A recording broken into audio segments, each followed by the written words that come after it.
Hey everyone, this is Dr. Locke. I wanted to give you a little help with this ExPrep assignment dealing with relative, absolute, and mixed references. So follow the link in your Canvas course to download this assignment from ExPrep and get your empty file opened up and ready to go.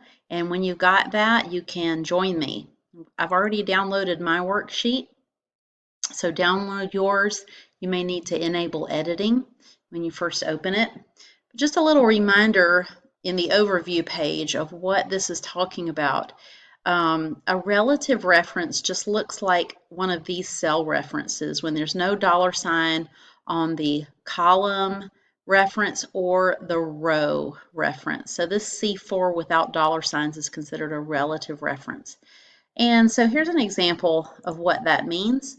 If I'm over here in P12, let's say I put the value 5 in P12, and then down in P14, let's say I say this cell is going to be equal to the value in P5. So it has a P12 in it. I'm sorry, the value in P12, which is 5. So it has a P12 there. When I hit enter, I see the value 5, and I can see that my reference is the letter P and the number 12 for column P and row 12.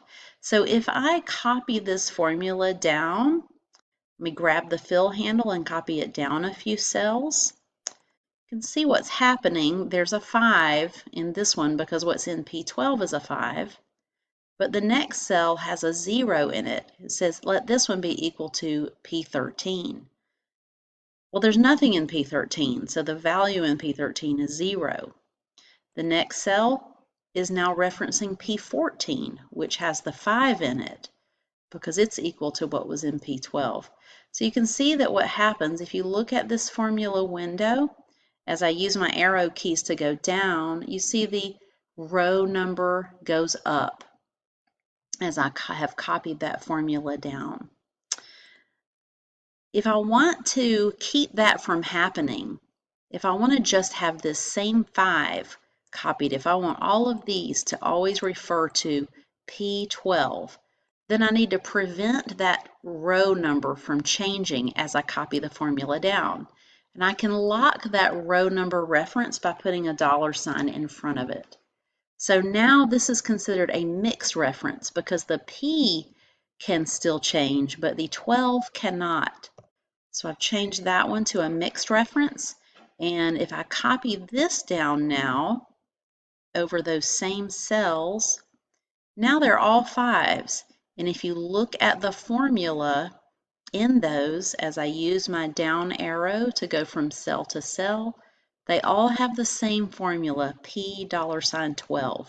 So the 12 now is locked and it can't change because I have a mixed reference in this cell that I first started copying the formula from. Now let's think about copying left or right. So I could take this fill handle and copy to the, I can copy this cell over to the right, drag that way. So I took this formula that had a P12 in it and copied it to the right. And now I'm going over a column. So I'm going from P to Q, and look at what happens to my formula. Now the formula in column Q has a Q in front of it. So my P changed to a Q. So my column incremented by 1. So if I keep copying over, then my column keeps going up. So if I don't want that to happen, I can put a dollar sign here in front of the P. And now as I copy that formula that's in P14, as I copy that over to the right, now those cells are all referencing P12. Well, this kind of reference with 2 dollar signs is called an absolute reference. All right, so we've gone from no dollar signs as a relative reference. 1 dollar sign on either the row or column is called a mixed reference, and 2 dollar signs is the absolute reference. So let's go ahead and start with activity 1, and we're going to practice using those different types of referencing in this assignment. All right, this says using relative referencing in column F, Relative, remember, means no dollar signs. Write a formula to calculate the current price after the discount is applied. All right, so here's the price, here's the discount, and we want to know what the price is after the discount is applied. So we need a formula.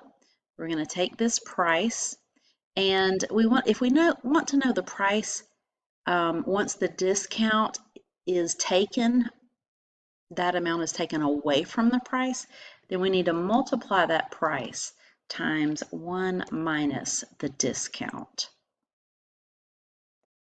All right, so there's a formula to calculate the price with the discount.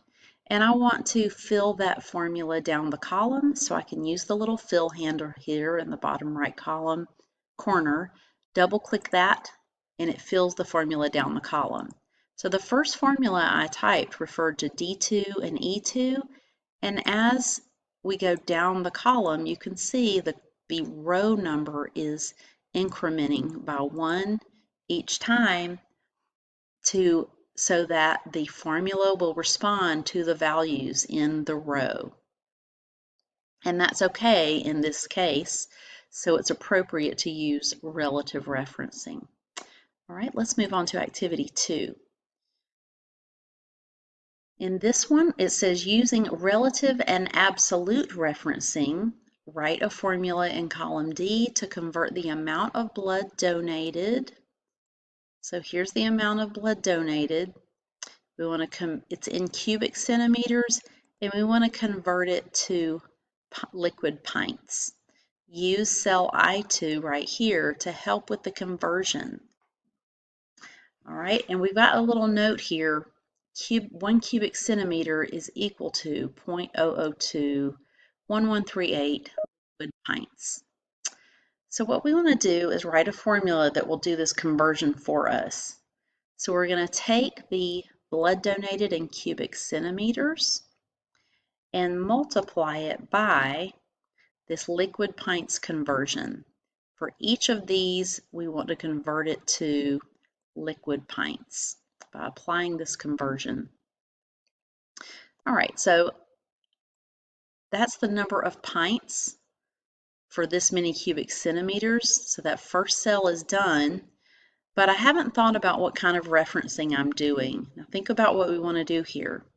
As we copy this formula down, we do want to change our reference to the cubic centimeter value. So we want to increase our rows in that reference. So in the C reference, we want to increment the rows. But this I2 is referring to just this single cell, and we want that reference to stay locked for the entire column. And the instructions here to say for us to use a relative and an absolute reference. So this is a case where we could use a mixed reference, but we're going to just use relative and absolute. So the relative reference is fine for referring to the blood donated, but the conversion factor needs to be the absolute reference. Now a quick shortcut to making a relative reference into an absolute one is to highlight it in your formula and then hold down your function key and then F4. And if you don't have an F4 showing on your keyboard, or you don't have a function key, a key that says FN, then you might need to Google for your computer how to get to this, how to find the F4 key. But you want to use the F4 key, and it adds the dollar signs automatically. Notice if I just keep hitting F4, it will cycle through. There's a mixed reference where the row number is locked, mixed reference where the column is locked, relative reference, or absolute reference. And the absolute is what I want because I was told to use a relative reference, so our C2 is relative, and an absolute reference, our I2 is absolute. All right, so now when I copy that formula down, it updates appropriately. The C is changing to correspond to the right value in the row that we're in, but I2 is the same all the way down the column. because we don't want to change which cell we're referring to for that conversion factor. All right, and I can hit enter to get out of editing that formula. That's it for that activity. Moving on to activity 3.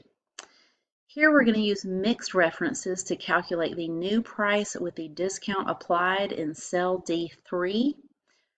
All right, so that when we copy and paste the formula across and down to fill this discount options table, all prices are calculated correctly. So let's think about this one first. So what we want to do is take our standard price here, and we want to apply this discount to it. So we want to multiply that by